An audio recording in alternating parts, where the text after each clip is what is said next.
Om Shanti. English translation of VCD number 753. Clarified on 8th September 2007 at Bhilai, Chhattisgarh.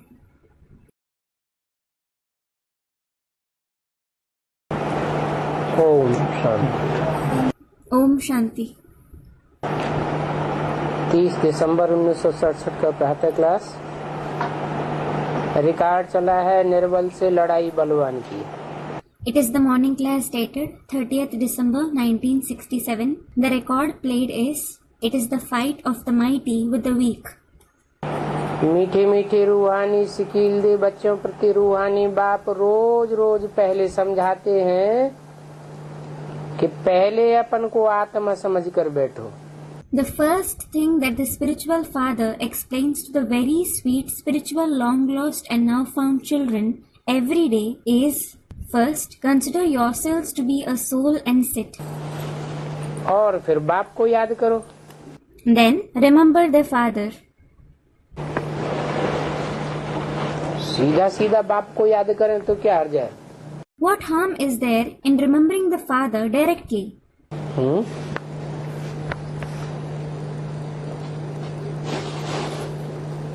क्योंकि रोजमर्रे के जीवन में साकारी stage ज्यादा रहती है, आत्मिक स्थिति की प्रैक्टिस कम है, तो सदाकाल आत्मिक स्थिति निराकारी स्टेज तो रहती नहीं है। It is because in the day-to-day life we have more of a corporeal stage. We have less practice of soul consciousness. So, we certainly don't have the soul conscious stage, the incorporeal stage forever. इसलिए कहते हैं कि पहले अपन को आत्मा समझो, फिर आत्मिक स्थिति में टिकने से परम पिता परमात्मा बाप की याद जल्दी आवेगी। This is why it is said, consider yourselves to be a soul first. Then you will remember the Supreme Father, Supreme Soul, the Father, soon by stabilizing in the soul conscious stage. नहीं तो मेहनत करनी पड़ेगी। Otherwise, you will have to work hard. इसलिए कहते हैं attention please. This is why it is said, attention please. तो बाप कहते हैं एक तो अटेंशन दो। So, the father says, first pay attention. बाप कितना मीठा है। The father is so sweet. उनको कहा जाता है प्यार का सागर, He is certainly called the ocean of love, ज्ञान का सागर। the ocean of knowledge. तो तुमको भी बहुत प्यारा बनना है। So, you also have to become very loving. मनसा वाचा कर्मणा तीनों में प्यारा बनना है। You have to become loving in all the three aspects, thoughts, speech and actions. हर बात में तुमको खुशी रहनी चाहिए। You should be happy in every situation. तुमको खुशी तब रहेगी जब सबको सुख देंगे। You will feel happy when you give happiness to all. सुख देंगे तो खुद भी सुखी रहेंगे और औरों का वाइब्रेशन भी अच्छा मिलेगा। If you give happiness, you yourself will stay happy as well as receive good vibrations from others. तो कोई को दुख नहीं देना है। So, don't give sorrow to anyone. बाप भी किसी को दुखी नहीं करते। Even the father doesn't hurt anyone. बाप आए ही हैं सुख करने के लिए, सुखी बनाने के लिए। The father has certainly come for giving happiness, for making you happy. तो तुमको भी कोई प्रकार का किसी को दुख नहीं देना है। So, you also don't have to give any kind of sorrow to anyone. कोई भी ऐसा कर्म नहीं करना चाहिए वाचा से कर्मेंद्रियों से जिससे दूसरों को दुख हो जाए।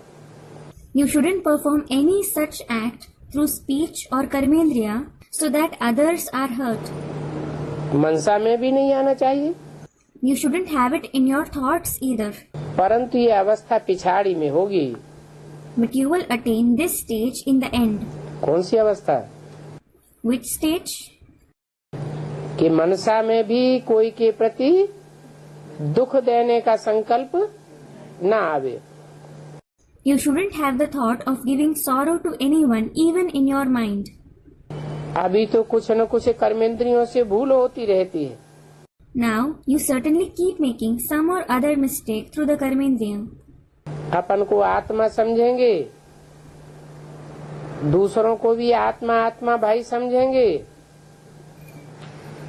प्रैक्टिस पक्की हो जाएगी आत्मिक स्थिति की, तो किसी को भी दुख नहीं देंगे।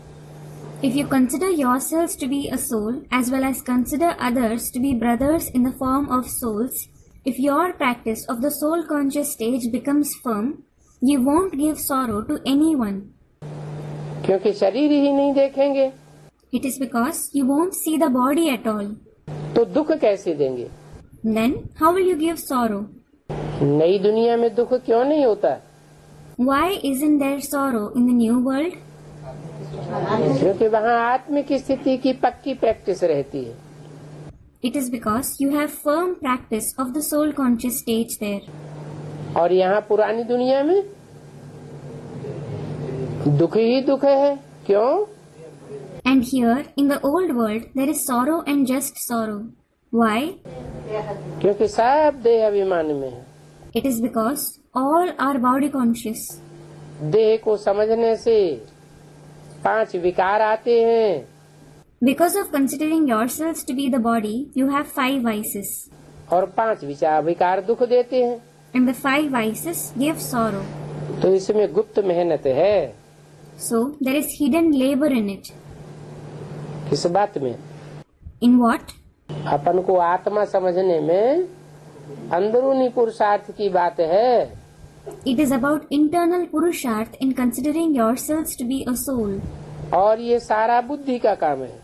And all this is the task of the intellect. अभी तुम पारस बुद्धि बन रहे हो। Now, you are becoming the ones with a Paras-like intellect. जब तुम पारस बुद्धि थे तो तुमने बहुत सुख देखा था। When you were the ones with a Paras-like intellect, you saw a lot of happiness. अभी What about now? अभी बुद्धि कैसी हो गई? How has your intellect become now? पत्थर बुद्धि हो गई है। It has become a stone-like intellect. ज्ञान बुद्धि में टिकता ही नहीं है। Knowledge doesn't sit in your intellect at all. ज्ञान की पराकाष्ठा हो जाए, माना पारस बुद्धि हो जाए। To have the zenith of knowledge means to have a Paras-like intellect. तो जिनमें ज्ञान की पराकाष्ठा होती जाएगी, न वो कोई को दुख देंगे और न दुख लेंगे। So, those who continue to have the zenith of knowledge, they will neither give sorrow to anyone nor take sorrow. ज्ञान की पराकाष्ठा से दुख के वाइब्रेशन को भी सुख में कन्वर्ट कर लेंगे। They will convert even sorrowful vibrations into happy vibrations through the zenith of knowledge. मान लो कोई ने दुख दिया, गाली दी, ग्लानि की। Suppose someone gave you sorrow, he insulted or defamed you. तो ज्ञान में कौन सी ऐसी बात तुरंत याद आनी चाहिए कि दुख फील न हो? So, which concept of knowledge should you immediately remember so that you don't feel sorrow? नहीं, वो तो करने की बात हुई। ज्ञान का पॉइंट कौन सा समझ में आए? Student, you neither have to give nor take sorrow. No, it is something you have to do. Which point of knowledge should you understand? नहीं। Student, consider yourselves to be a soul. No. हाँ, पूर्व जन्म में हमने इसको दुख दिया है तो हमको ये दुख दे रहा है। Students, we might have given sorrow. Yes, we have given sorrow to him in our previous birth, so he is giving us sorrow. हम जब लक्ष्मी नारायण की स्टेज धारण कर लेंगे तो लक्ष्मी नारायण को कोई दुख देगा क्या? कोई दुख नहीं देगा। When we attain the stage of Lakshmi and Narayan, will anyone give sorrow to us? No one will. तो मूल बात है ज्ञान की पराकाष्ठा की। So, the main thing is about the zenith of knowledge. हम हल्कापन अनुभव करेंगे, We will feel light, हमारा हिसाब किताब पूरा हुआ, thinking our karmic accounts are settled. हम हल्के हो गए। We have become light. इस हिसाब किताब का अभी तक हमारे ऊपर वजन था, We had the weight of this karmic account until now, जो हमको कर्मातीत अवस्था नहीं बनने देगा। which wouldn't let us attain the karmatit stage. तो अभी तुम पार्श बुद्धि बन रहे हो। So, you are becoming the ones with the Paras-like intellect now. जब तुम पार्श बुद्धि थे तो सुखधाम के मालिक थे। When you were the ones with the Paras-like intellect, you are the masters of the abode of happiness. अभी तो ये दुखधाम है, Now, it is certainly the abode of sorrow. और ये तो बहुत सिंपल बात है। And it is a very simple concept. ये दुखधाम, वो सुखधाम, और सबसे ऊपर शांति धाम, sweet home. This is the abode of sorrow, that is the abode of happiness, and there is the abode of peace, the sweet home at the top. फिर वहाँ से पार्ट बजाने आए। Then you have come to play your part from there. दुख का part बहुत समय बजाया है। You have played the part of sorrow for a very long time. क्यों? Why? है तो आधा आधा। It is certainly divided into two halves. सुख भी 2500 साल और दुख का पार्ट भी 2500 साल। There is happiness for 2500 years, and the part of sorrow is also of 2500 years. फिर दुख का पार्ट बहुत समय बजाया, ऐसे क्यों बोला? Then, why was it said that you played the part of sorrow for a very long time? है? लंबी हो जाती है। हाँ, Student, the world of sorrow seems longer. It seems longer? Yes. दुख का टाइम जल्दी नहीं बीतता, The time of sorrow doesn't pass quickly. और सुख का टाइम पता ही नहीं चलता कहाँ निकल गया। And as for the time of happiness, you don't come to know at all when it passed away. तो अभी दुख की दुनिया को छोड़ करके सुख धाम में चलना है। So, you have to leave the world of sorrow now and go to the abode of happiness. इसलिए सबको भाई भाई समझना है। This is why you have to consider everyone to be brothers. आत्मा आत्मा को दुख दे नहीं सकती। A soul can't give sorrow to another soul. देह अभिमानी ही देह अभिमानी को दुख देते हैं। A body conscious one alone gives sorrow to another body conscious one. देह में जिसकी बुद्धि धरी हुई होगी वो ही देहधारी को दुख देगा। Those whose intellect would be fixed in the body, they themselves will give sorrow to other bodily beings. जिसकी बुद्धि देह से उपराम हो गई, अपनी देह से, देह के संबंधियों से, देह के पदार्थों से, वो दूसरे को दुख दे ही नहीं सकता। The one whose intellect went beyond the body, beyond his own body, the relatives of his body, the things related to the body, they can't give sorrow to others at all. अपन को आत्मा समझे, आत्मा से बात कर रहे हैं। Consider yourselves to be a souls. He is talking to the souls. और आत्मा ही तख्त पर विराजमान है। And the soul alone is sitting on the throne. हम तख्त पर बैठे हैं I am sitting on the throne. और ये भी शिव बाबा का रथ है। And this is also Shiv Baba's chariot. क्या? What? जिस तख्त पर शिव बाबा बैठे हैं वो भी शिव बाबा का तख्त है। बच्चियां कहती हैं हम शिव बाबा के रथ को श्रृंगारते हैं। The throne on which Shiv Baba is sitting, that is also Shiv Baba's throne. The daughters say, we decorate Shiv Baba's chariot. Shiv बाबा के रथ को खिलाते हैं। We feed Shiv Baba's chariot. तो कौन याद आता है? So, who do you remember? रथ याद आता है या शिव बाबा याद आता है? Do you remember the chariot or Shiv Baba? Students, Shiv Baba. Shiv बाबा याद आने चाहिए। You should remember Shiv Baba. खाना पीना उठना बैठना खेलना जड़ रथ करता है या करने कराने वाली उसमें आत्मा है। Does the inert chariot eat, drink, stand up, sit and play? Or is there the soul who is the doer and enabler in it? आत्मा है। It is the soul. Shiv बाबा के रथ को खिलाते हैं तो शिव बाबा याद रहता है। When they feed Shiv Baba's chariot, they remember him. वो कल्याणकारी बाप है। He is the beneficial father. वो ही याद रहना चाहिए। You should remember him alone. जो रथ का मालिक है वो कल्याणकारी थोड़ा ही है। The master of the chariot certainly isn't beneficial. कौन है रथ का मालिक? Who is the master of the chariot? रथ का सारथी है शिव बाबा। और रथी कौन है? Shiv Baba is the charioteer of the chariot. And who is the Rathi? That is the one who sits on the chariot. जिसने रथ का जन्म लिया वो रथी है। The one who had birth as a chariot, he is Rathi. Shiv बाबा तो जन्म मरण के चक्र में आता ही नहीं। In fact, Shiv Baba doesn't come in the cycle of birth and death at all.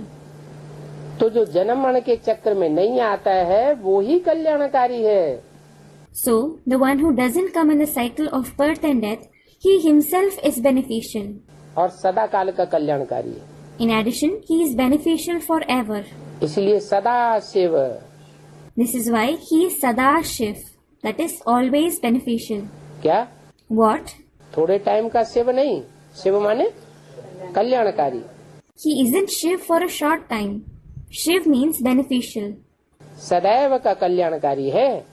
He is beneficial forever. ऐसे नहीं आज कल्याण करता है, कल लड़ाई हो जाए तो अकल्याण करना शुरू कर देगा। It isn't that he benefits someone today, and if there is a quarrel with him tomorrow, he will start harming him.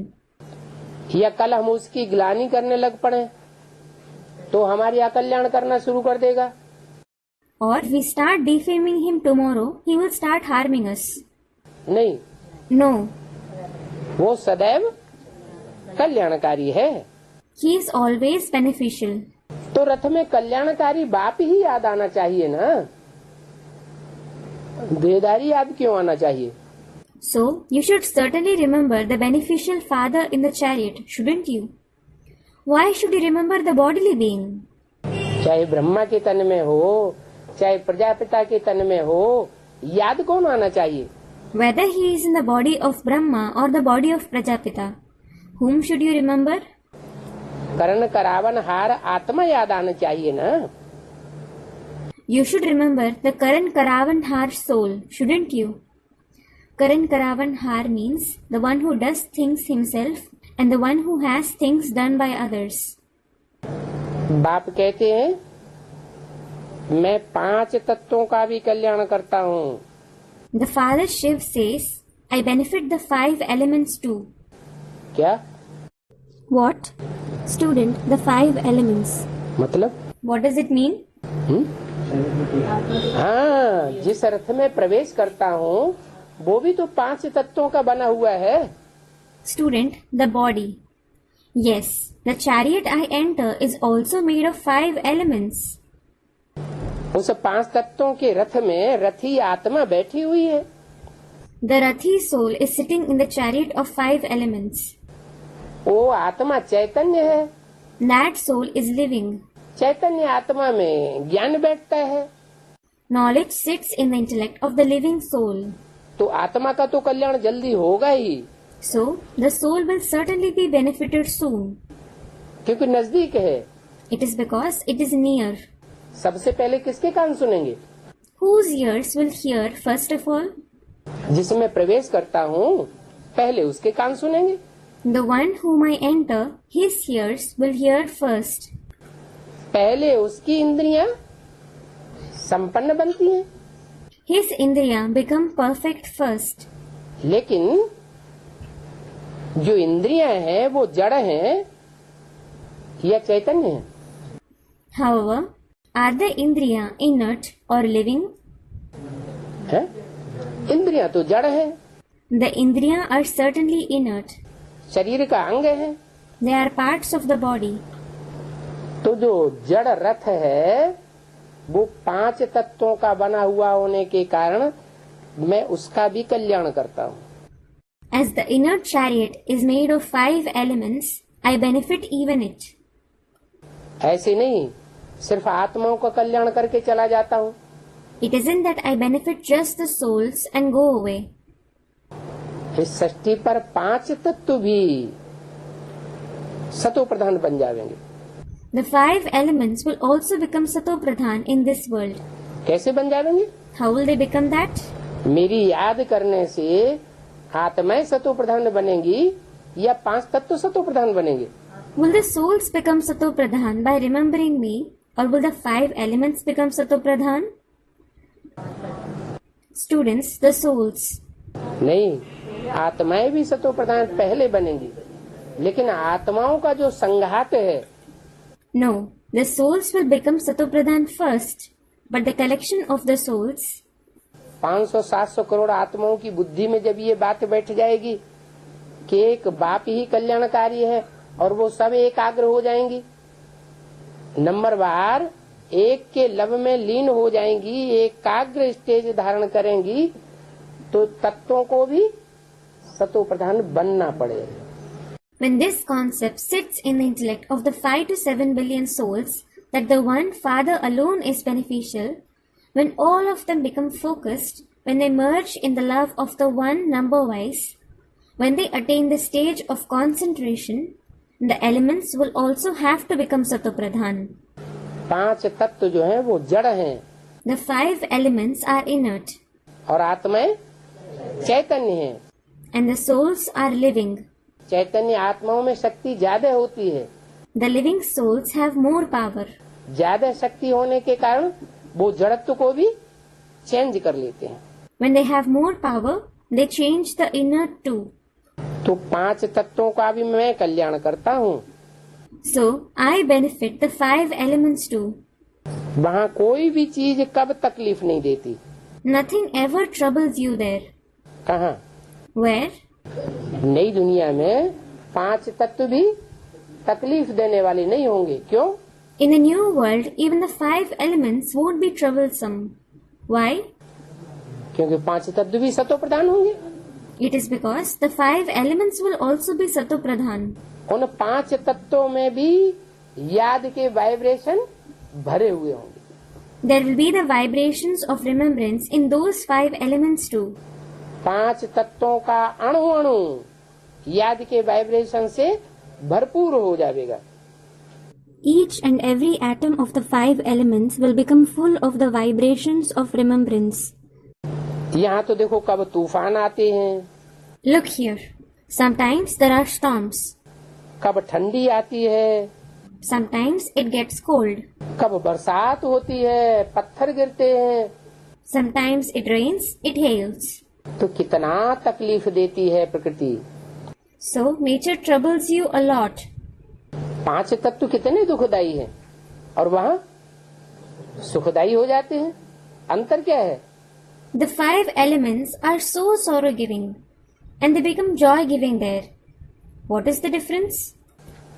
यहाँ जो 5 तत्व हैं उनको संग का रंग लगा है देह अभिमानियों का। The 5 elements here have had the color of company of the body conscious ones.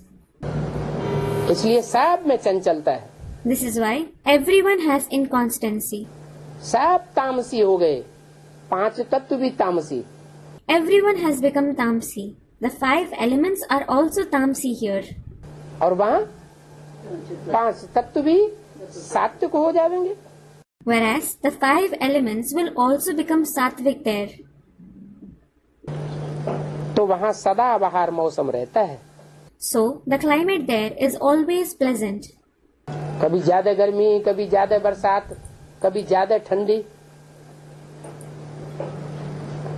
नियम कानून से प्रकृति भी बाहर नहीं जाती।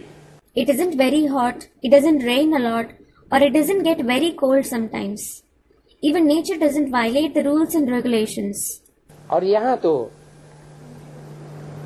कानून मनुष्य ही तोड़ते हैं। And here, the human being themselves break the rules.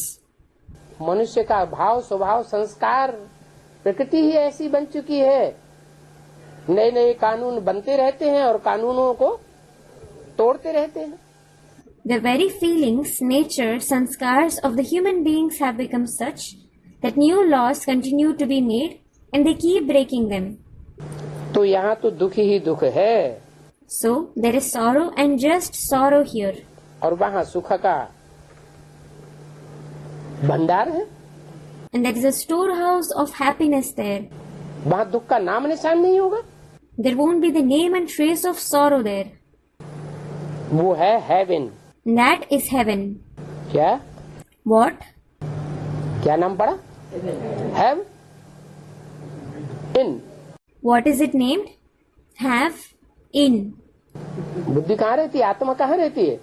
बाहर या अंदर? Where does the intellect reside? Where does the soul reside? Outside or inside? अंदर रहती है। It resides inside. अंतर्मुखी रहती है या बहिर्मुखी रहती है? Does it stay introvert or extrovert?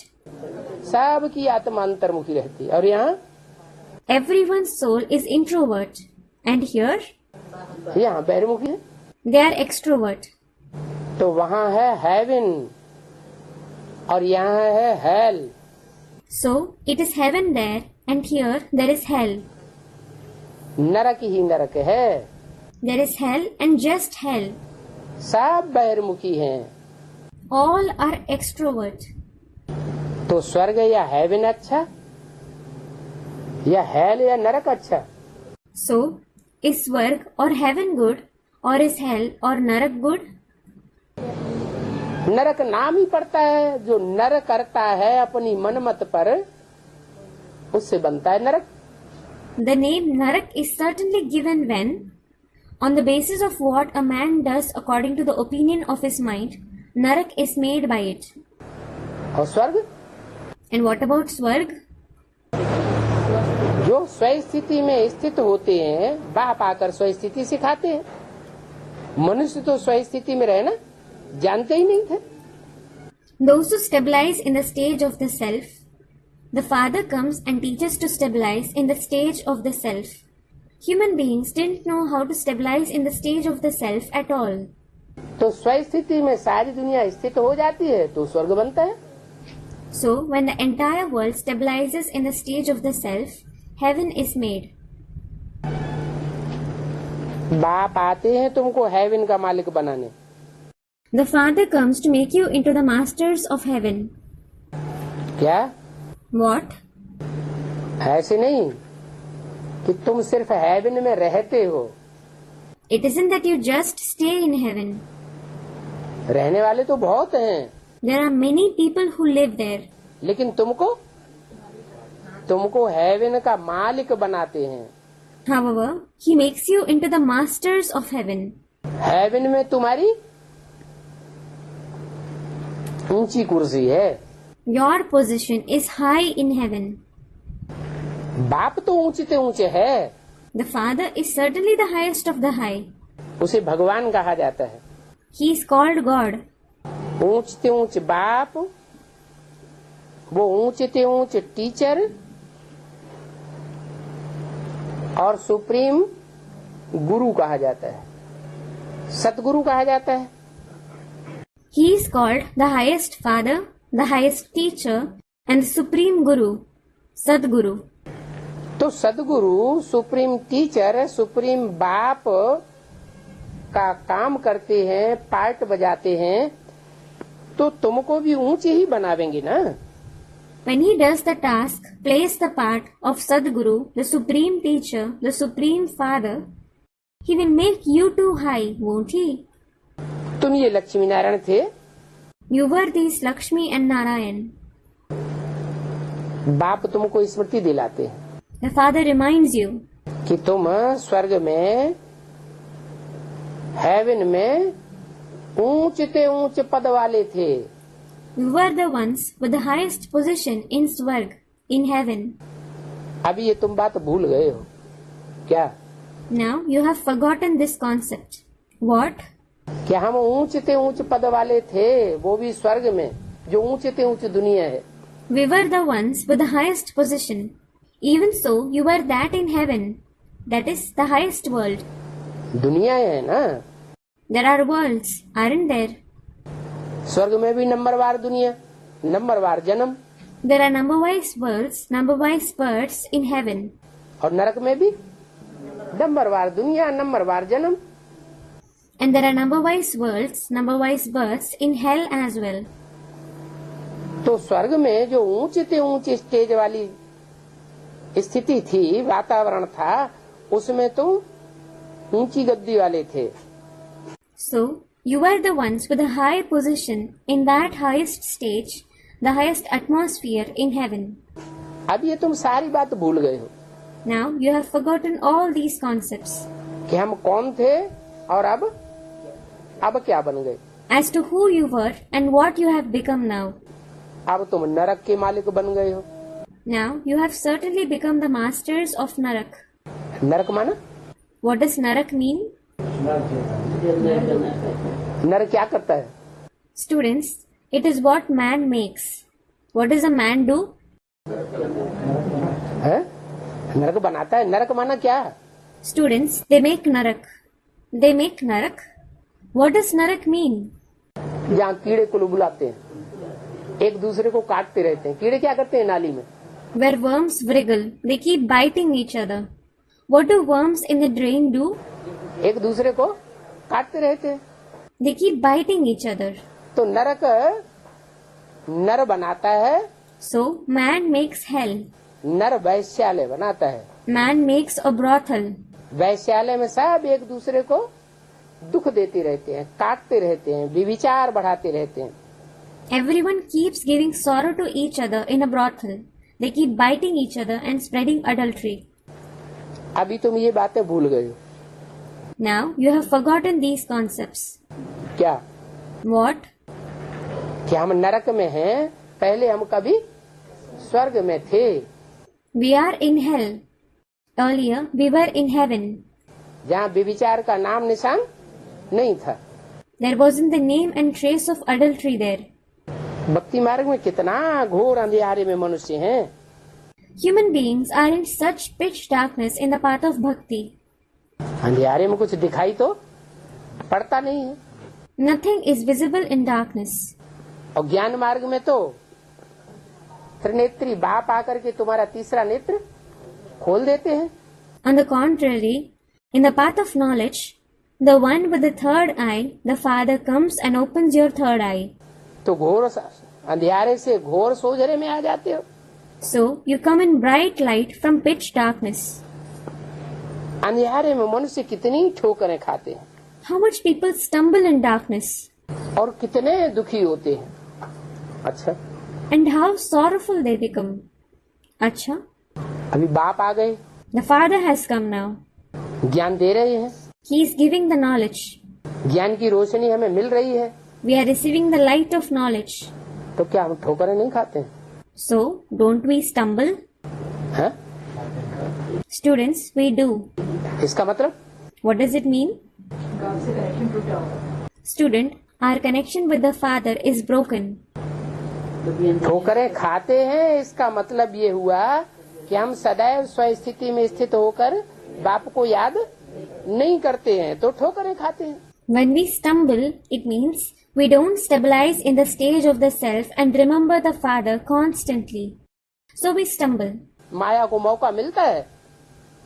माया देखती है देवान में है, और माया अंधेरे में ठोकर खिलाई देती है. Maya gets a chance. Maya sees that you are body conscious and she makes you stumble in darkness. ये बातें भी बाप ही बैठ समझाते हैं. The Father alone sits and explains these concepts too. और कोई इन बातों को समझा नहीं सके. No one else can explain these concepts. कि माया कौन है और बाप कौन है. As to who Maya is and who the Father is. बाप की भी पहचान बाप ही देते हैं, और बाप माया तुम्हारी दुश्मन है, उसकी भी पहचान देता है. The Father alone gives the identification of the Father, and He also gives this identification. Maya is your enemy. माया क्या कहती है. What does Maya say? क्या करती है. What does she do? Student replies. हैं? माया बाप की पहचान नहीं होने देती। Maya doesn't let you have the identification of the father. तुम बच्चे कहते हो बाप आया हुआ है, You children say the father has come. और माया क्या कहती है? And what does Maya say? बाप नहीं आया हुआ, ऐसा हो नहीं सकता। The father hasn't come. It is impossible. वो तो पहले कभी आया था, He had come some time earlier. अब थोड़ा ही आया हुआ। He certainly hasn't come now. मायावी जो गुरु लोग होते हैं वो क्या समझते हैं? अरे भगवान पहले कभी आया था, फिर बहुत वर्षों के बाद आवेगा, अभी थोड़ा ही आवेगा। What do the Mayavi, that is elusive gurus, think? God came some time ago. Then he will come after many years. He certainly won't come now. अभी तो दुनिया को सुधारने वाले, संवारने वाले, दुनिया का कल्याण करने वाले कल्याणकारी शिव हम ही शिव हैं, हम ही त्रिमूर्ति शिव हैं। Now, we ourselves are the one who reform the world, decorate it, who benefit the world. They say, Shivoham. We alone are Shiv. We alone are Trimurti Shiv.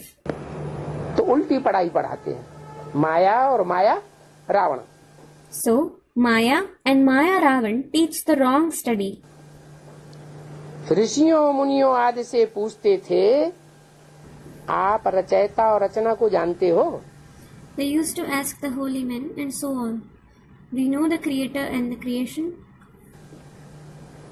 क्या? What? उनसे पूछो। Ask them. जो उल्टी पढ़ाई पढ़ाते थे उनसे पूछते थे कि आप रचयिता को जानते हो, रचना को जानते हो? They used to ask those who taught the wrong study. Do you know the creator? Do you know the creation? तो कह देते थे नेति नेति। They used to say neti neti. न रचयिता को जाना जा सकता है पूरी तरीके से, न रचना को जाना सकता, दोनों के बारे में कह देते थे नेति नेति।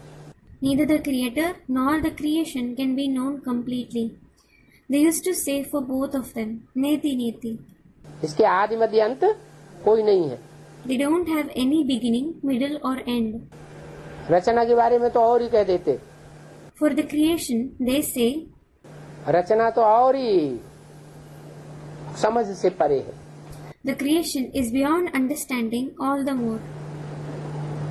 जबकि उनके पास ही ज्ञान नहीं था रचयिता और रचना का, तो फिर वो ज्ञान परंपरा से अब तक कैसे चला आवेगा?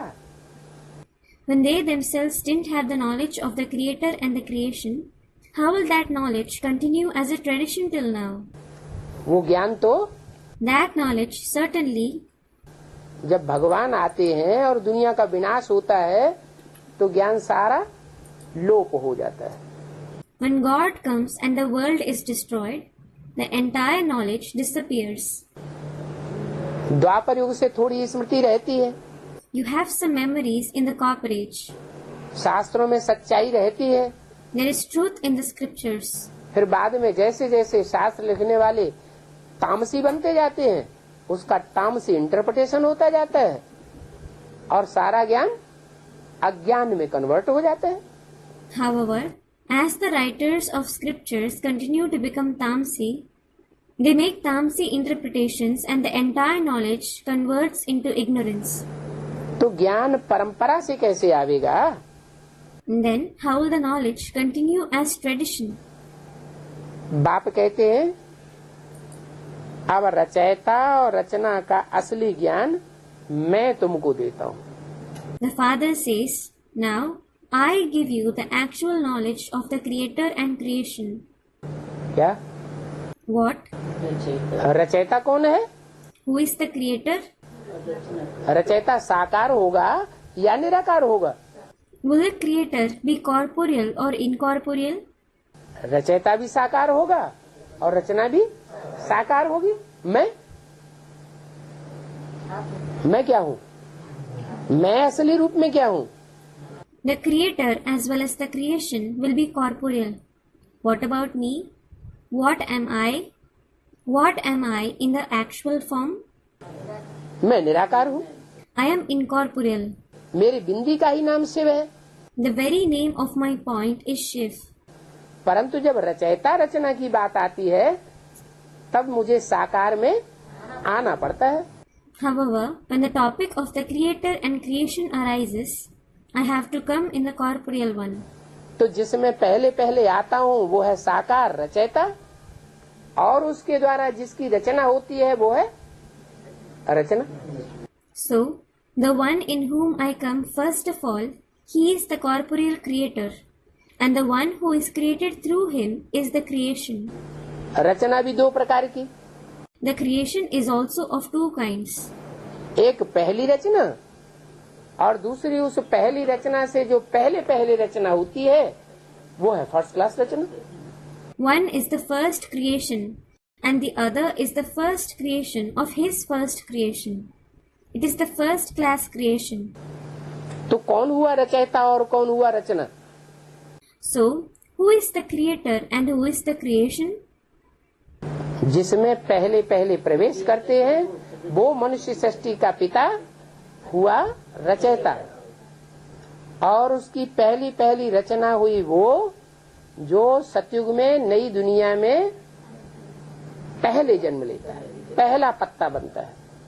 The one whom I enter first of all, that father of the human world is the creator, and his first creation is the one who is born first in the golden age, in the new world, the one who becomes the first leaf.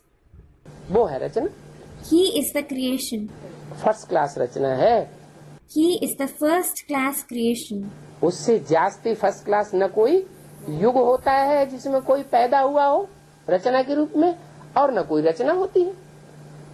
There isn't any other age which is more first class than it, an age where someone is born as the creation, and there isn't any of such creation either. तो बोला ये ज्ञान रचयिता रचना का अब मैं तुमको देता हूँ। So it was said, now I give you this knowledge of the creator and creation. सदगति हो गई फिर तो ज्ञान की दरकार ही नहीं। When you attain Sadgati, you don't need knowledge at all. क्या What? ज्ञान की दरकार कब तक है? Until when do you need knowledge? जब तक दुर्गति है, मन बुद्धि की दुर्गति, कर्मेंद्रियों की दुर्गति, फिर पांच तत्वों की दुर्गति। दुर्गति माने दुष्ट गति। Until there is Durgati, that is degradation. Durgati of the mind and intellect, Durgati of the Karmendriya, and then Durgati of the 5 elements. What does Durgati mean? Vikad Gati, that is destiny. दुष्ट सुख देता है या सुख देता है? Does a wicked one give sorrow or happiness?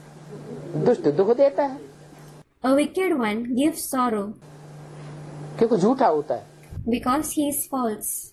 और सत्य सुख देता है। And the true one gives happiness. यहाँ तुम सबकी है दुर्गति, Here, all of you are in Durgati. परंतु ये किसी को पता ही नहीं है। However, no one knows this at all.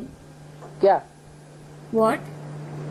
कि हमारी मन बुद्धि की, हमारे शरीर की, 5 तत्वों की दुर्गति है या सदगति है? Is it Durgati or Sadgati of our mind and intellect, our body, our 5 elements? लोग बड़े बड़े महल माड़ियां अटारियां बनाते चले जा रहे हैं। People are continuing to make very big palaces, multi-storied buildings and mansions. तो समझते हैं 5 तत्व सतो प्रधान है। So they think that the 5 elements are Sato Pradhan. अपनी आत्मा को समझते हैं कि हम तो सुख के लिए देखो कैसी दुनिया बना रहे हैं। They think for their soul, look, what kind of world we are creating for happiness. लोग क्या समझते हैं और असलियत क्या है? What people think and what the reality is. दुर्गति का किसी को पता नहीं है कि हम दुर्गति में। No one knows about Durgati, that they are in a state of Durgati. बाप के लिए ही गाया जाता है, दुर्गति से लिबरेट करता है। It is praised for the Father alone. He liberates us from Durgati. Guide करता है, सदगति में ले जाता है, दुर्गति से सदगति में ले जाता है। He guides us. He takes us to Sadgati. He guides us to Sadgati from Durgati. विषय वैतरणी नदी से कहाँ ले जाता है? Where does he take us from the poisonous river of vices? क्षीर सागर में ले जाता है। The Kshir Sagar, that is ocean of milk. खीर में अंतर क्या है? What is the difference in Kheer? खीर में और विषय सागर में अंतर क्या है? What is the difference between Kheer and the ocean of vices? खीर में चावल, दूध और चीनी तीनों एक हो जाते हैं। All the three ingredients, rice, milk and sugar, get mixed in Kheer और उसमें नमक डाल दो and add salt to it. सागर तो खारा ही खारा। The ocean is nothing but salty. नमकीन पानी डाल दो तो सारा टूट फूट अलग अलग हो जाएगा। Add salty water to it and it will break and disintegrate. तो बोला खीर खंड में ले जाता हूँ, सबकी नैया को पार लगाता हूँ। So it was said, I take you to the Kheer Khand. I take across everyone's boat. कहाँ से? From where? कहाँ से पार लगाता हूँ? From where do I take it across? क्षीर सागर में ले जाने के लिए विषय सागर से पार ले जाता हूँ। I take you across the ocean of vices in order to take you to the Kshir Sagar. सबकी आत्मा और नैया। नैया क्या है? Everyone's soul and boat. What is the boat? ये शरीर रूपी नैया और उसमें बिठैया आत्मा सबकी विषय सागर में पड़ी हुई है। Everyone's boat-like body and the soul who is sitting in it are lying in the ocean of vices. मन बुद्धि में विषैले संकल्प चलते रहते हैं। इंद्रियां विषय भोग चाहती हैं। वाचा में जैसे ज्ञान सुनने और सुनाने की रगी ही खत्म हो गई। They keep having vicious thoughts in their mind and intellect. Their indriya wants to seek vices. As for speech, it is as if they have lost the very interest of listening and narrating the knowledge. नहीं तो क्या होना चाहिए? Otherwise, what should happen? सुबह से शाम तक ज्ञान सुनना और सुनाने की अभ्यास पक्का बना रहे। Your practice of listening and narrating the knowledge from morning till evening should become firm. दूसरी कोई बात ही नहीं।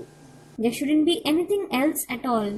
लेकिन न आत्मा में वो रग रहती है और न शरीर की कर्मेंद्रियों में वो रग दिखाई पड़ती है।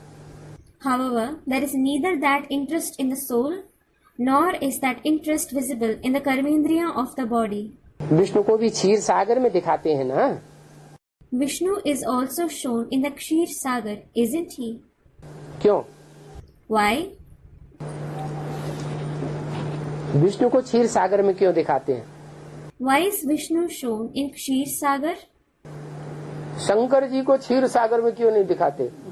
Why isn't Shankar ji shown in the Kshir Sagar? Brahma को खीर खंड में क्षीर सागर में क्यों नहीं दिखाते? Why isn't Brahma shown in the Kshir Sagar? हैं?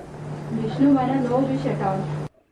Student, Vishnu means no wish, that is poison at all. हाँ, Yes. जो विष्णु है जैसा है वैसा ही उसको चाहिए स्थान। आत्मा सतो प्रधान है तो उसको सतो प्रधान स्थान, सतो प्रधान वाइब्रेशन, सतो प्रधान दुनिया चाहिए। Vishnu needs a place like himself. If the soul is Sato Pradhan, it needs a Sato Pradhan place, Sato Pradhan vibrations and a Sato Pradhan world. तमो प्रधान विषयली आत्मा है तो उसको विषय विकारों की दुनिया चाहिए। If the soul is Tamo Pradhan and vicious, it needs the world of vices. वही उसको आनंद आएगा। He will enjoy there itself. नाली का कीड़ा होगा और उसको साफ सुथरे स्थान में धूप में रख दो तो उसे मजा नहीं आएगा, बिलबिला के मर जाएगा। Suppose there is a worm in the drain. Keep it in a clean place under the sun. It won't enjoy it.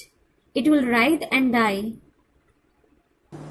तो जो विषयी आत्मा है उसको विषय भोग चाहिए, So, a vicious soul needs vices.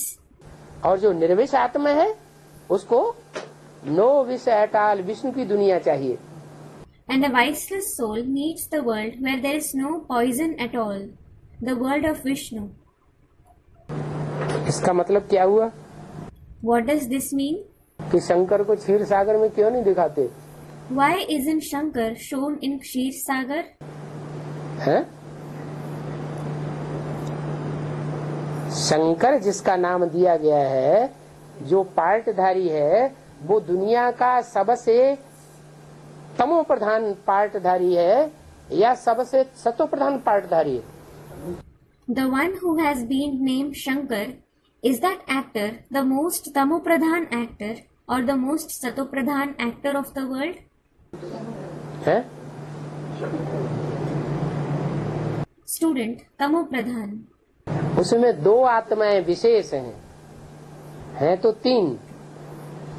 There are two special souls in him. There are actually three souls.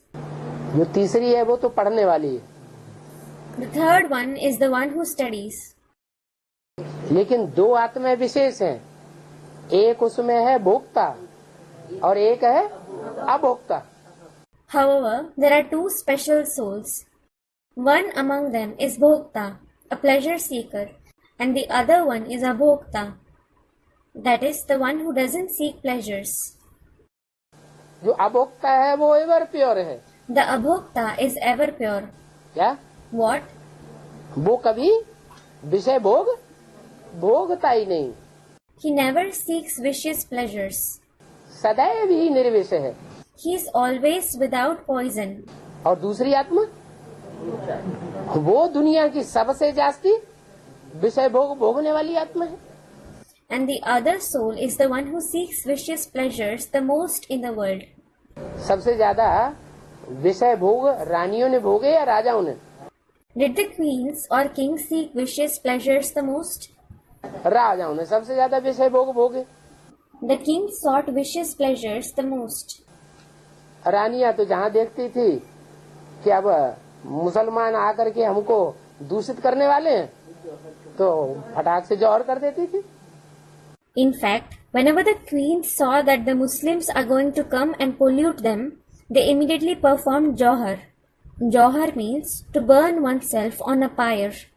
Formerly, it was performed by Rajput women facing capture by a conqueror. उन्हें व्यभिचार पसंद ही नहीं था। They didn't like adultery at all. और राजाओं को? And what about the kings? Bharat के राजा हैं तो दुनिया में बड़े प्रसिद्ध हो गए। The kings of Bharat became very famous in the world.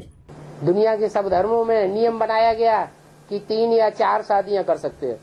This rule was made in all the religions of the world that they can marry 3 or 4 times. भारतवासियों ने क्या किया? What did the Bharatvasis do? भारतवासियों ने तो जाने उनका कोई हिसाब ही नहीं। There was no limit for the Bharatvasis at all. तो सबसे ज्यादा पतित कौन सा देश बनता है? So which country becomes the most impure? Bharat देश। और उसमें भी जो राजाएं हैं, ऐसे तो यथा राजा तथा प्रजा, जब राजाएं यहाँ के पतित बने, विषयी विकारी बने, तो प्रजा भी ऐसी बन जाती है। The country Bharat, even among them the kings, as such, it is certainly like the same. As the kings, so the subjects. When the kings here became impure and vicious, the subjects also become the same. क्यों? Why? क्योंकि वो तो नियम है, यथा राजा तथा प्रजा। It is because it is certainly the rule. As the king, so the subjects. राजा में ताकत है, The king has power. आधा में जाम, आधा में रैयत। All the subjects are sustained on half the wealth, and the king and the royal family are sustained on half the wealth.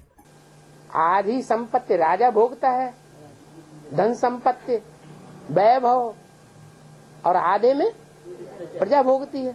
The king uses half of the wealth and property and luxuries, and the subject use the other half. तो प्रजा के पास इतना वैभव तो है नहीं। So the subjects certainly don't have so much luxury. जो खुलेआम इतनी शादियां करे और विषय भोग भोगे, so that they would have many marriages openly and seek vicious pleasures. तो क्या करेगा? So, what will they do? प्रजा का आदमी चोरी छिपे करता रहा, People of the subject category did it stealthily. तो चोरी छिपे करने उसके तो और कोई हिसाब ही नहीं। So, there isn't any calculation of what he did stealthily. तो बहुत सारी दुनिया राजाएं और उनकी प्रजा बहुत विकारी बनी। So the entire world, the kings and their subjects became very vicious. अभी बाप आते हैं, बताते हैं इन विषयी विकारियों के बीच जो राजाओं की क्वालिटी वाली आत्माएं हैं, उन राजाओं के बीच सबसे जास्ती विकारी कौन बना? Now the father comes and says, the souls with the quality of kings among these vicious ones, who became the most vicious among those kings?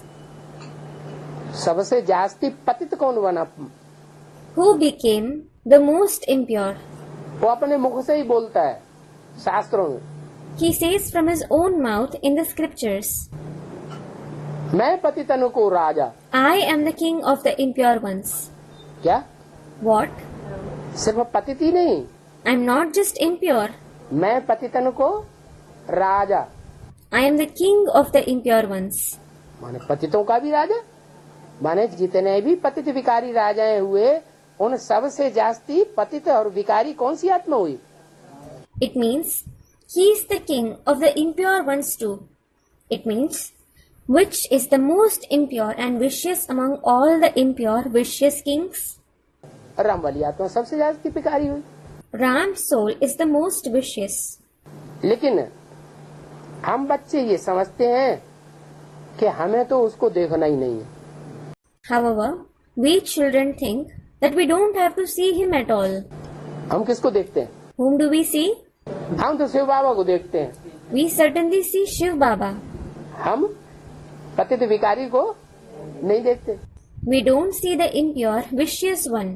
जैसे ब्रह्मा बाबा कहते थे, For example, Brahma Baba used to say, या उनके मुख से बाबा पूछते थे बच्चों से, or Baba used to ask the children from his mouth, किसकी गोद में आए हो? on whose lap have you come? तो जो बच्चे कहते थे, ब्रह्मा बाबा हम आपको देखते हैं, आपकी गोद में आए। So the children who said, Brahma Baba, we see you, we have come on your lap. तो बाबा कहते fail. Baba used to say, you failed. जो कहते शिव बाबा की गोद में आए हैं, तो इसका मतलब है उनको शिव याद रहा ना। Those who said that they came on Shiv Baba's lap, it means they remembered Shiv, didn't they? जिस बिंदु का नाम शिव है, जो सदैव पावन है, वो याद रहा, तो जैसी भावना वैसी दुनिया बन जाती है। The point whose name is Shiv, who is always pure, they remembered him. So, as is the feeling, the world becomes the same. तो तुम बच्चे अंदर से ये जानते हो कि इस दुनिया में सबसे पतित विकारी कौन है? So, you children know from within, who is the most impure, vicious in this world. जो सारी मनुष्य सृष्टि का बाप है, वो सबसे जास्ती पतित और विकारी, और उसी तन में शिव बाबा आया हुआ है। The father of the entire human world is the most impure and vicious, and Shiv Baba has come in that very body. जिसको हम शिव बाबा कहते हैं, वो उसी तन में आया हुआ है।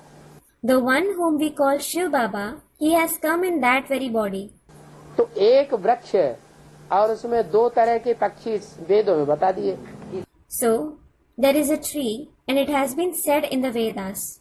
There are two kinds of birds on it. क्या? What? ये दुनिया एक षष्ठी रूपी वृक्ष है और उसमें दो पक्षी मुख्य बैठे हुए हैं, एक है भोगी और एक है अभोक्ता। This world is a tree-like world, and there are two main birds sitting on it. One is Bhogi and the other is Abhokta. अब ये अपने ऊपर है कि हम किसको देखें। Now, it is up to us whom we see. क्या? What? अभी क्या हो रहा है ब्राह्मणों की दुनिया में? What is happening in the world of Brahmins now? ब्राह्मणों की दुनिया में कोई की नजर लगी हुई है शंकर के ऊपर। Someone's vision is fixed on Shankar in the world of Brahmins. कौन से शरीरधारी के ऊपर लगी है? On which bodily being is it fixed? है भोगी के ऊपर लगी है या अभोक्ता के ऊपर लगी है? जिनकी नजर भोगी के ऊपर लगी हुई है वो गुण देखेंगे या अवगुण देखेंगे? उनको तो अवगुण ही दिखाई पड़ेगा। Is it fixed on the bhogi or the abhokta? Those whose vision is fixed on the bhogi, will they see virtues or bad traits? They will certainly see the bad traits. और जिन बच्चों ने बाप को पहचान लिया, बाप की पहचान जिनकी बुद्धि में बैठ गई, वो किसको देखेंगे? And the children who have recognized the father, the one in whose intellect the father's identification sat, whom will they see? Shiv बाप को देखेंगे। They will see the father Shiv. जो एवर प्योर है उसको देखेंगे। They will see the ever pure one. तो कौन की आंखें जो है पहले पवित्र बनेंगी और कौन की आंखें अपवित्र बनती जाएंगी? So, whose eyes will become pure first and whose eyes will continue to become impure? जो शिव बाबा को देखेंगे उनकी आंखें, उनकी दृष्टि पवित्र बनती जाएगी और औरों की दृष्टि अपवित्र बनती जाएगी। Those who see Shiv Baba, their eyes, their vision will continue to become pure and the vision of others will continue to become impure. तो क्षीर सागर में विष्णु को दिखाते हैं। So, they show Vishnu in the Kshir Sagar. परंतु है ये सब भक्ति मार्ग। However, all this is the path of bhakti. क्यों? Why? तो क्षीर सागर दिखाते हैं और उसमें विष्णु को दिखाते हैं, ये भक्ति मार्ग क्यों? बात तो सही है। The Kshir Sagar that is shown, Vishnu is shown in it. Why is it the path of bhakti? It is certainly a right concept. Vishnu कहाँ होगा? Where will Vishnu be? Vishnu तो क्षीर सागर में होता है। Vishnu is certainly present in Kshir Sagar. फिर भक्ति मार्ग क्यों बता दिया? Then, why was it said to be the path of bhakti? वो क्षीर सागर कैसा समझते हैं? How do they consider that Kshir Sagar to be? ये नहीं समझते कि क्षीर सागर ऐसी भी दुनिया कोई होती है जहाँ सब आपस में मिलजुल करके कैसे होकर रहते हैं। They don't think that there is also a world where everyone stays in harmony. In what way? खीर खंड होकर के रहना माना यूनिटी में रहना। To stay being Kheer Khand means to stay in unity. Purity है आत्माओं में तो ऐसी यूनिटी बनती है। When there is purity in the souls, such unity is formed. Purity नहीं है तो आपस में एक दूसरे से खार खाते रहते हैं। When there isn't purity, they keep having grudge for each other. खार तो खारा ही होगा। They will certainly be salty. बड़ा बड़ा तालाब बनाते हैं क्षीर सागर के लिए। They make a big pond for Kshir Sagar. उसमें विष्णु को दिखाते हैं। They show Vishnu in it.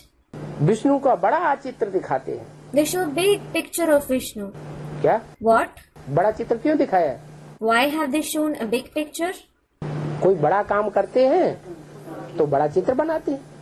When someone does a great task, his picture is made big. जैसे पांडवों के बड़े बड़े छत इतने ऊंचे चित्र बनाते हैं।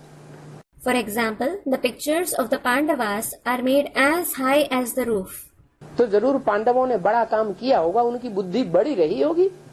So certainly, the Pandavas will have done a great task. Their intellect would have been big.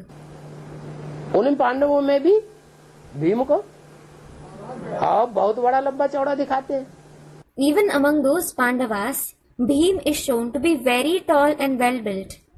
इसका मतलब It means भीम जो है ज्यादा ताकतवर रहा होगा।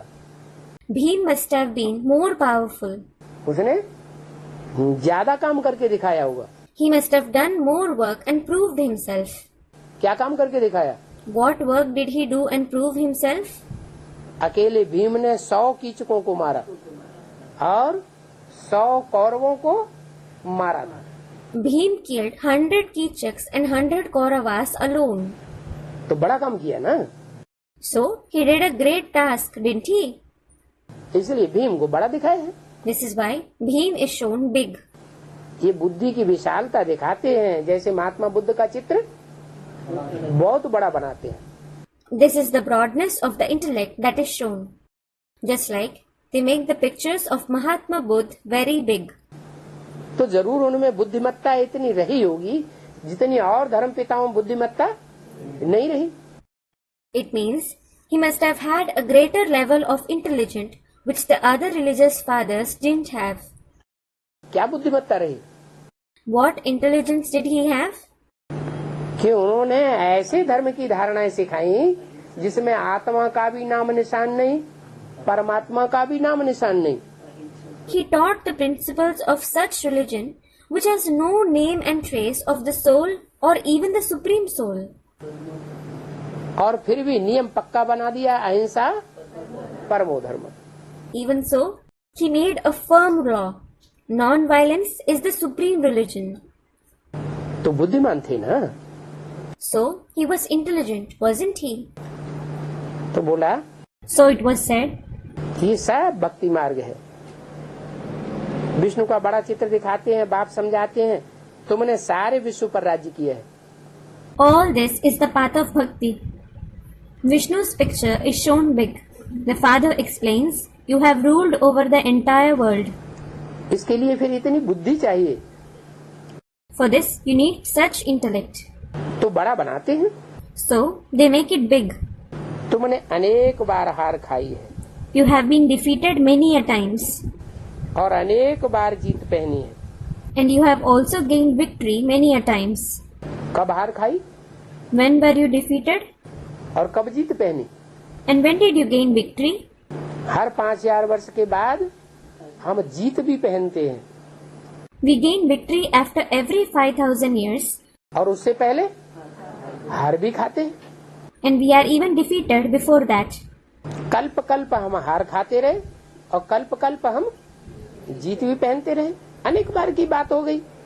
We continue to be defeated every cycle and we also continue to gain victory every cycle. It has happened many times. अभी बाप कहते हैं इसका कारण क्या हुआ. Now the father says, what is the reason? हार जीत का मूल कारण क्या है. What is the main reason of defeat and victory? काहे से हार हुई, किस बात के कारण हार हुई और किस बात के कारण जीत होती है. Why were we defeated? Because of what were we defeated? And because of what do we gain victory? हैं? Students comment. इच्छा मात्रम अविद्या. Ichha matram avidya. That is, without a trace of the knowledge of desire. इससे होती है जीत. There is victory with this. और जहाँ कामना रहती है, काम विकार रहता है, वहाँ होती है हार. And where there is a desire, where there is the vice of lust, there is defeat. इस पर जीत पाने से तुम जगत जीत बनेंगे. You will become victorious over the world by gaining victory over it. तो मूल बात काम विकार के ऊपर आती है. So, the main thing is about the vice of lust. अगर काम विकार को जीत लिया तो जीत ही जीत है. If you gain victory over the vice of lust, there is victory and just victory. फिर हार होने की बात नहीं. इसलिए कहते हैं काम जीते जगत जीते. Then there is no question of being defeated at all. This is why it is said, the one who gains victory over lust gains victory over the world. और काम की जो इंद्रिय है उस इंद्रिय के लिए भी कहते हैं काम इंद्रिय. इंद्रिय जीते जगत जीते. And it is also said for the indriya of lust. The one who gains victory over the kamendriya, the indriya, he is victorious over the world. तो खुशी से ऐसा जगत जीत बनना चाहिए ना. So, you should happily become victorious over the world like this, shouldn't you? कैसा? How? जो जगत को जीत पाने वाला हो, बलग्रस्त व्यवहार में हो. क्या? The one who gains victory over the world. Though he is in the household. What? ऐसे ही नहीं सन्यासी बनकर के जीत लिया. It isn't that he gained victory by becoming a sannyasi.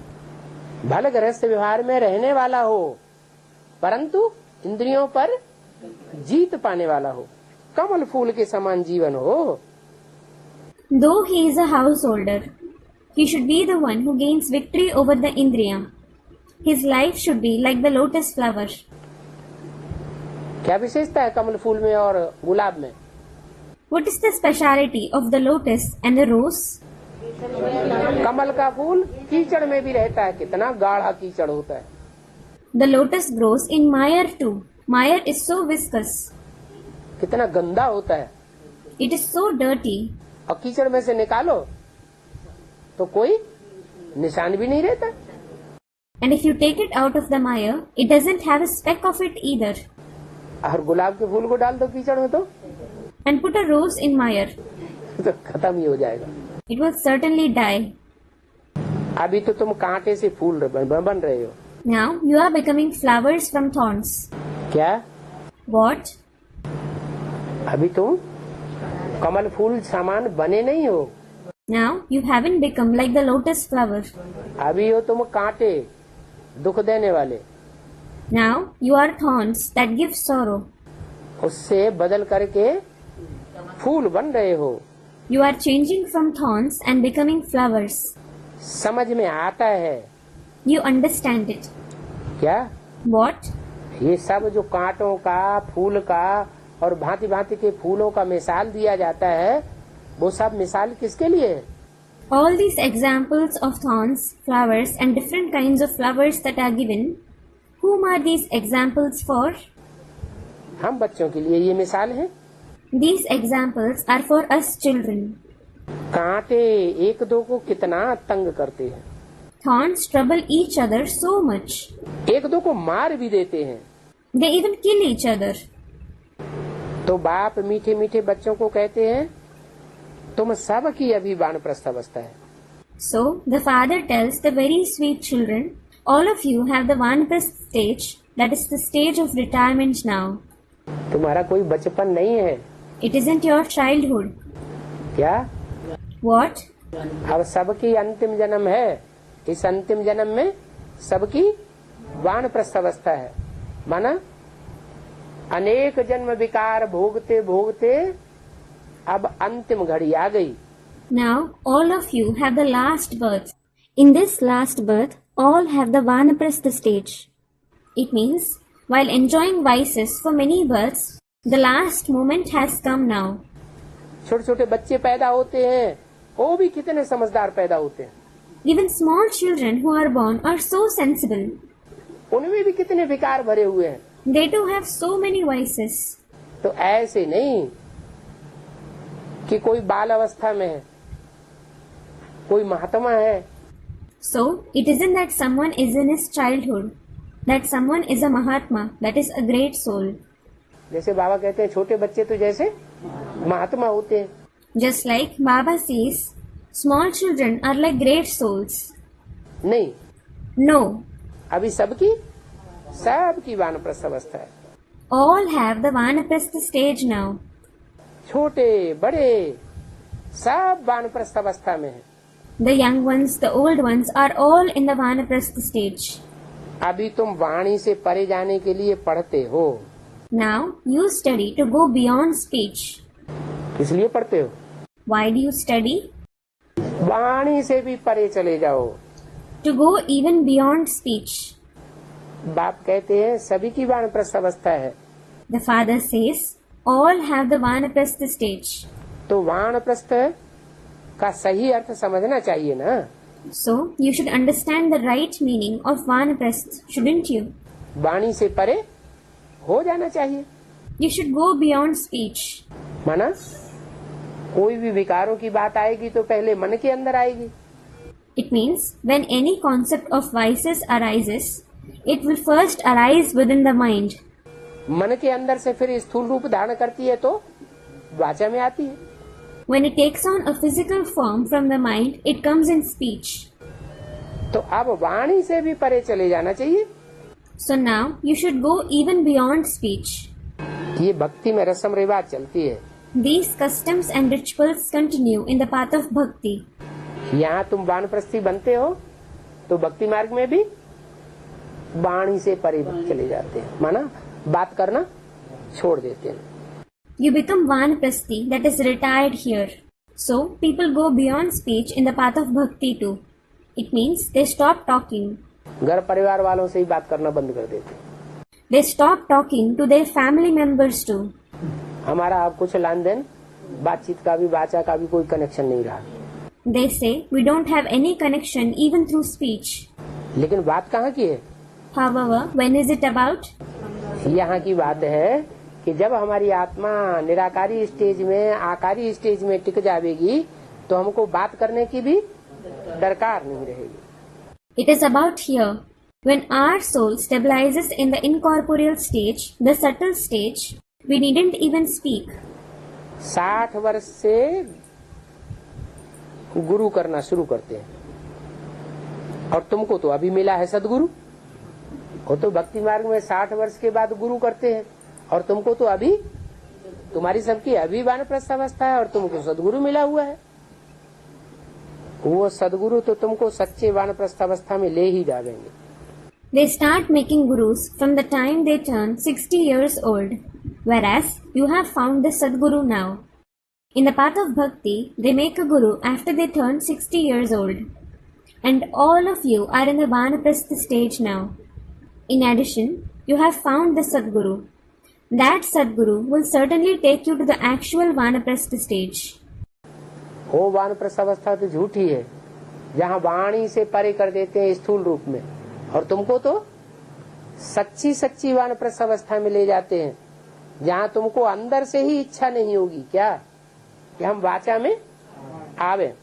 That Vanaprastha stage is false, where they make you go beyond speech physically. And he takes you to the actual Vanaprastha stage, where you wouldn't wish this within. What? We should come in speech. ये university है, This is a university. भगवान watch है ना। It is Bhagwan Vach, isn't it? मैं तुमको राजयोग सिखलाता हूँ। I teach you Raj Yoga. ये मैं भगवान क्यों करते हैं? हाँ? Why does God say I? भगवान है तो हमको तो ये कहता है मैं पना भूल जाओ। If he is God, he certainly asks us to forget the consciousness of I. हाँ, बार बार बोलते हो मैं। He says I again. Truth is one. हाँ? Truth is one. हाँ, Student, truth is one. Yes. तो बाप बोलते हैं जब मैं तुमको राजयोग सिखाता हूँ, वो सच्चा बोलते हैं या झूठा बोलते हैं? So, when the father says that he teaches us Raj Yoga, does he speak the truth or does he lie? वो तो सच्चा बोलते हैं, He certainly speaks the truth. कोई झूठी बात नहीं बोलते। एक बाप के सिवाय और कोई राजयोग, ऐसा योग कोई नहीं सिखाता जिसमें ये राज भरा हुआ हो, जो राजाओं का राजा बनाए। He doesn't lie.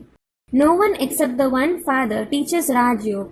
No one teaches such yoga which has this secret, which makes you into the king of kings. पूज्य राजाएं थे, वो ही फिर पुजारी बने।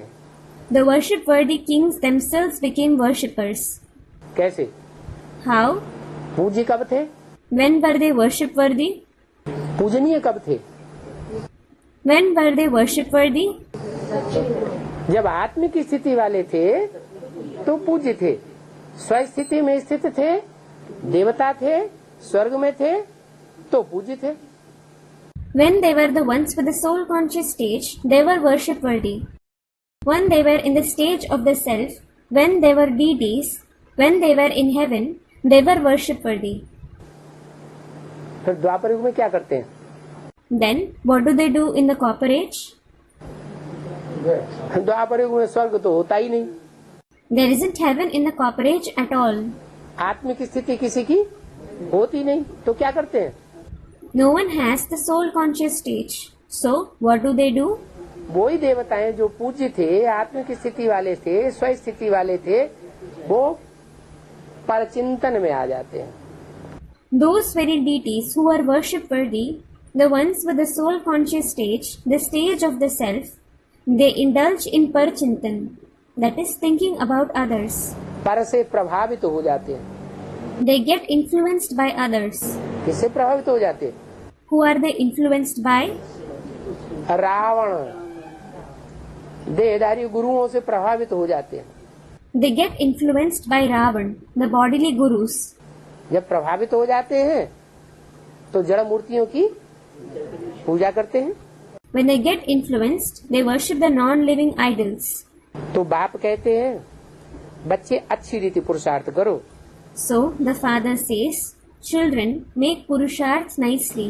क्या अच्छी रीति पुरुषार्थ करो? What purusharth should you make nicely? क्या What? क्या अच्छी रीति पुरुषार्थ करो? What purusharth should you make nicely? अच्छी रीति यही पुरुषार्थ करो Make this very purusharth nicely, कि जो पुजारी हैं उनसे प्रभावित मत हो।